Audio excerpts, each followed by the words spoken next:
You're watching a special edition of Swipe from Sky News. This week, we're in China. Coming up, electric racing. We have access to the teams gearing up for the very first Formula E Grand Prix right here in Beijing. I'll be road testing some of China's more unique electric vehicles and telling you why Formula E could just revolutionise the industry for us all.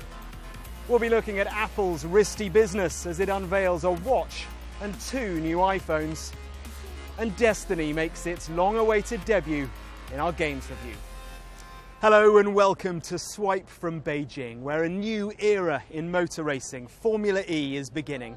It's the world's first fully electric series. 10 races, the support and finance from big names in Formula 1 and even Hollywood. And what a venue to kick it all off, a specially designed city circuit around this, Beijing's Bird's Nest Stadium. It's been described as mad, unsustainable by the petrol heads. Even those behind it have admitted it has its risks. But then that's what seems to be part of the challenge. British innovation is at the heart of it all, and so too are some well-known British brands. The era of Formula E has begun. This is a motor racing revolution. Final preparations for a Grand Prix with no fumes, no fuel, no roar, but this. High octane is now high voltage, and it all begins in China. Virgin is one of the 10 teams. Each has 2 drivers who have not 1 but 2 cars. The batteries won't last the 1-hour race, so the drivers switch car in the middle. Everything about this is new, untested. The whole concept has been pulled together over just 3 years. But there is an energy here, a confidence that times are changing. This is the future.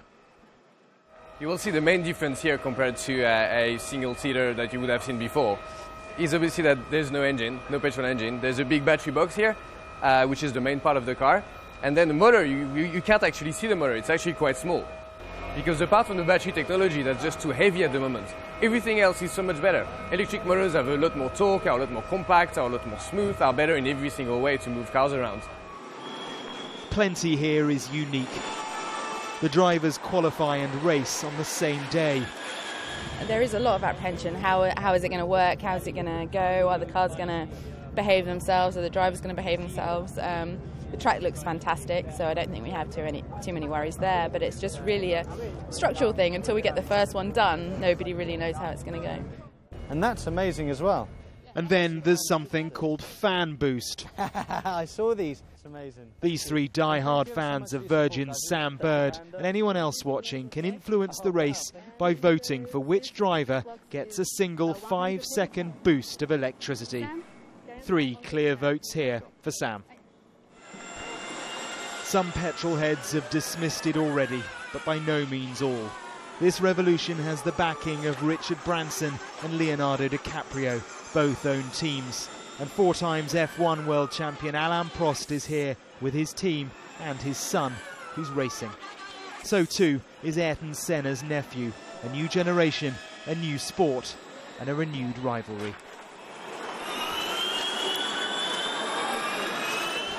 Well, I'm delighted to say I'm joined now by Sam, a British driver, a British team. Sam, you must be an excited man right now.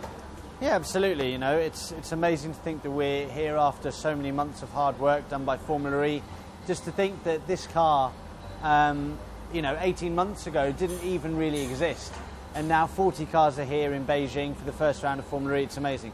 Talk me through the car. It looks, to someone who knows very little about motor racing, I'll admit, pretty similar to a Formula 1 car, but it's not. It's entirely different, isn't it?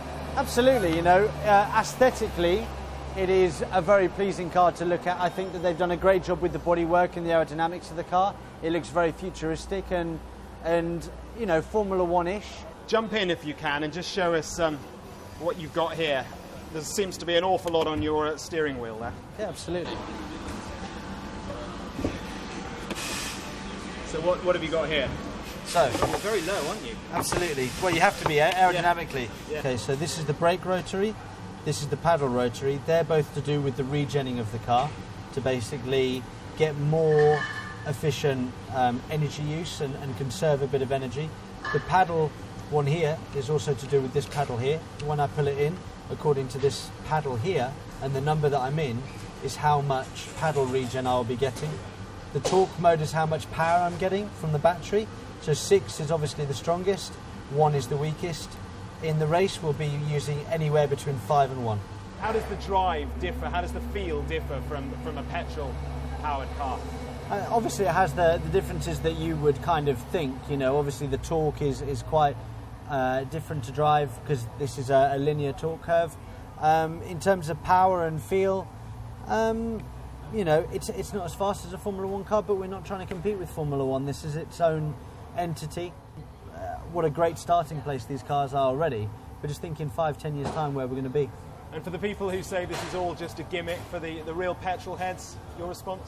If this was a gimmick, then why would we have so many drivers interested in doing it with some of the biggest names in motorsport? You're watching Swipe. Coming up, Apple enters the smartwatch market. But will anyone buy them? First, though, it's apt that Formula E should make its debut here in China, because the Chinese already have their own e-revolution of sorts. Many of us may still see electric vehicles as slow, inefficient and impractical. But the technology is moving on incredibly quickly, especially right here in China.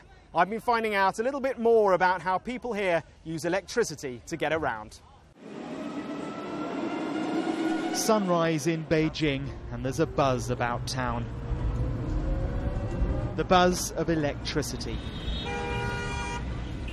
Because this country of bicycles is now a nation of e-bikes. Well, clearly they're not all as stylish as this one, but there are 200 million e-bikes across China. That makes up 90% of the global market.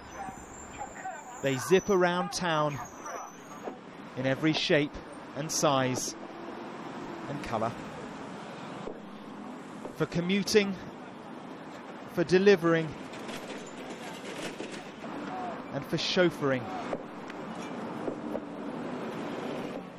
Some may look like pedal bikes, others like mopeds.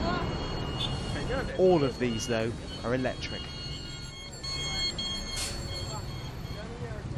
It's estimated that another 249 million of these will be sold here in the next 6 years. It is catching on globally, slowly. 175,000 sold last year in the Netherlands, 300,000 in Germany, but in the UK, just 20,000. Here, though, even the iconic rickshaw has had an e-makeover. These clackety old things are still working the streets of Beijing, but there's no pedal power involved anymore. Have a look underneath.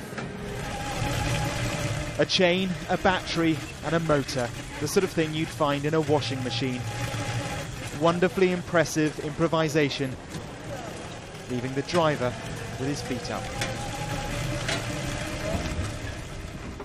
And then there's this, the Beijing bubble car, uniquely Chinese.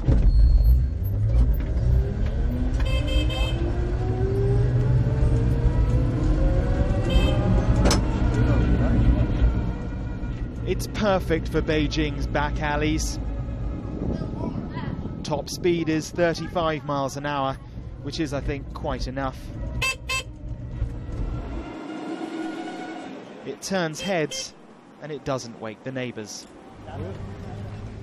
Tell you what, the turning circle's fantastic. Better than a London cab.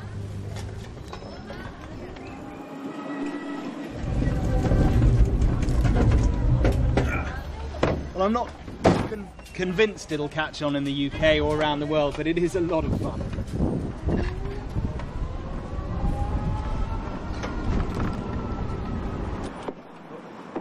So, in a place known for its appalling impact on the environment, the air pollution here is among the worst in the world. This e-revolution is encouraging, but there is a catch, and this is it. The battery, the production, charging, and then the disposal of these things is hugely damaging for the environment. And that is where Formula E comes in.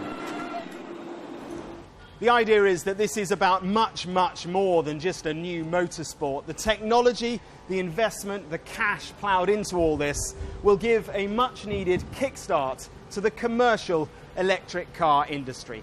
Sky's Joe Tidy has been taking a look. It's been 2 years in the making, but Formula E is finally here. And now the world will get to see whether it can live up to its aims to revolutionise motorsport and, more importantly, turbo boost interest and innovation in electric motoring. There's no doubt this younger, greener brother to F1 has a lot of promise. Backers like Leonardo DiCaprio, Sir Richard Branson and Alain Prost have all thrown their support behind it. This has helped the sport once dubbed the Milk Float Challenge to be taken seriously. And if things go well this weekend and people tune in to watch the race, it could help to alter the image of electric cars. After all, they look great and they sound pretty good too.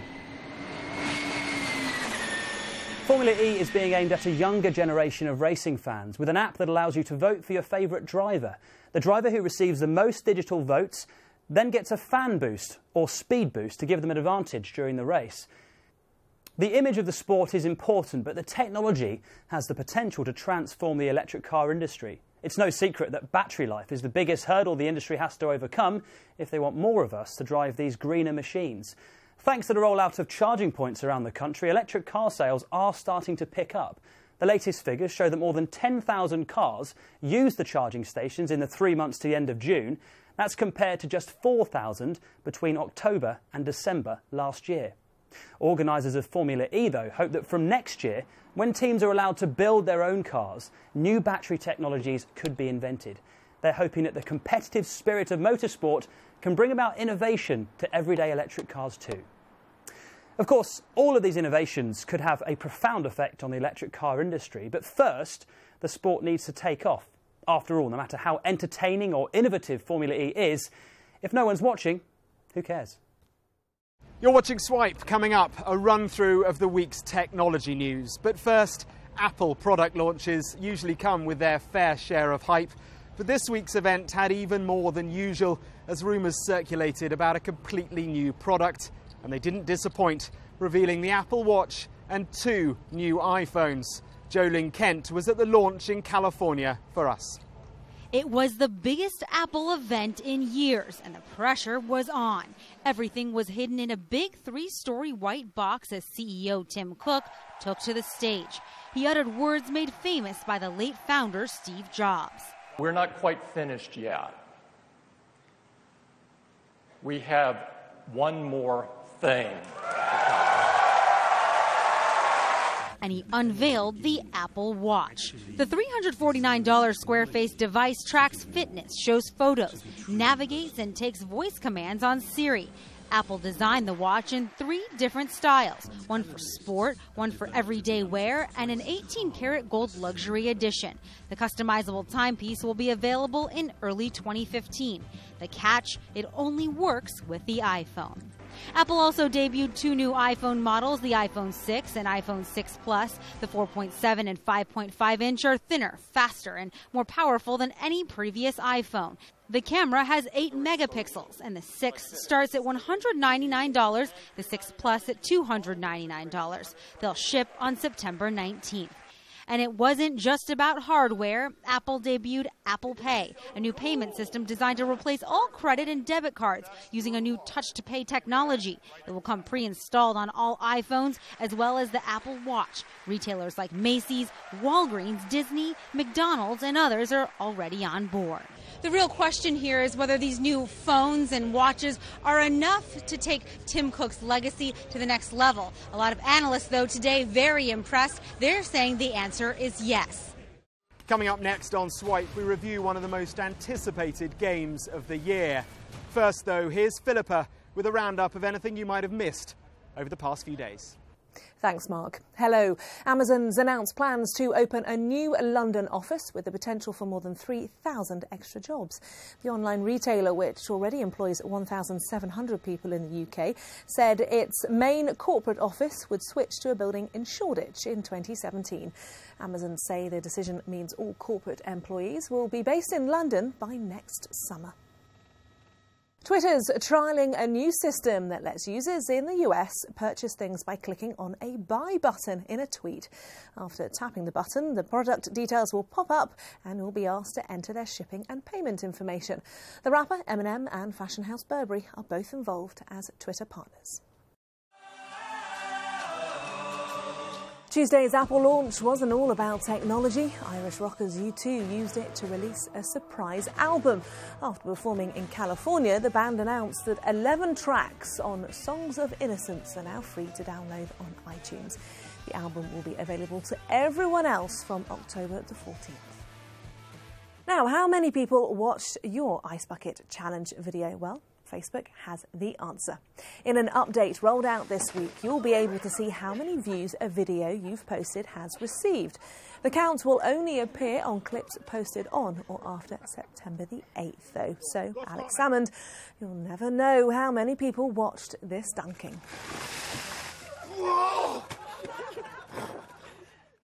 You can now explore ancient Egypt without even having to leave your sofa, thanks to Google. They've updated Street View to include landmarks like the pyramids of Giza and the Great Sphinx. Instead of using a car to capture the images, the company used their Trekker camera that sits on top of a backpack. Ever tweeted underwater? Astronaut Jeremy Hansen has. He's been doing it during his deep-sea spacewalk training. He's in a team taking part in the Nemo project, a week-long mission spent in a capsule off the Florida coast. So far, he's tweeted a photo of Bob the Barracuda, a vine of some fish, and a video diary clip with the crew. The thing that struck me today was when I left the habitat to go do my first spacewalk, it felt different, a little bit more like I belonged on the surface of the ocean floor, I guess. Microsoft is reportedly in talks to buy Mojang AB, the people that make the video game Minecraft. According to the Wall Street Journal, the deal could be worth £1.2 billion. In the past, Mojang founder Marcus Pearson has criticised Microsoft's Windows 8 software for being very, very bad for indie games. This week has been a big one for gamers as the makers of Halo finally released Destiny. We asked Martin Robinson to give us his verdict on the most expensive game ever, and of course a few other interesting titles too. I know what you're about to do. It's brave. Destiny is probably the biggest game of the year. It's Bungie's first new IP since 2000's Halo. And Activision, who paid $500 million for a 3-game deal with Bungie, is very much hoping it can repeat success. What Destiny is a shared world shooter, which means it's Call of Duty-like game, first-person shooter, but it has social MMO-like elements like World of Warcraft. What that means is that it's a very, very, very big game. People only just really started playing when they switched the servers live on Tuesday. We won't really know whether it lives up to its promise until like 2-3 weeks' time, maybe not even until like a year's time when we've actually got to the end game and got to all the content that's in there, which is an awful lot. What we've seen right now, though, is really, really impressive. It's a beautiful space opera setting. The actual shooting itself is really, really fantastic. The mechanics are super solid. And I think Activision right now can probably be quite happy with the investment they made in the game, and I think a lot of people who are playing the game as well are quite happy with what Bungie's delivered in the first of a very long ongoing series.